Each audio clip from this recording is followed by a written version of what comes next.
ஏ பசங்களா, என்ன பண்ணிட்டு இருக்கீங்க இங்க? கொட்டை பறிக்கிட்டு இருக்கோம். என்ன கெட்ட வார்த்தை எல்லாம் திட்டுறீங்க? அம்மாட்ட சொல்லுவா. அண்ணா, இது நீங்க நினைக்கிற கொட்டை இல்ல, வேப்பங்கொட்டை. ஓ அப்படியா? சரி, இதெல்லாம் பொறுக்கி என்ன பண்ண போறீங்க?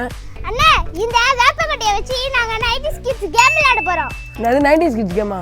ஆமாண்ணே. அப்பனா இந்த கேமை எனக்கும் கத்து கொடுங்களேன். அதுவாண்ணா, அதோ எப்படி விளையாண்டு காட்டுறான்னு பாருங்க. ஏய், எல்லாரும் ஆரம்பிங்க. இப்படி கையில உடைச்சு வச்ச புளியச்சி வேப்பங்கொட்டையை வச்சு ஒரு அடி ஒன்று அடிச்சு சுத்தி இப்படி காட்டினா பாருங்க, ரத்தம் வந்துருக்கு.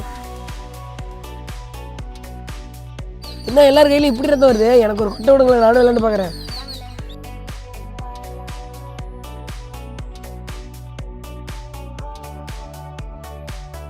ஆமா, நீங்க சொன்ன மாதிரியே என் கையில ரத்தம் வந்துட்டு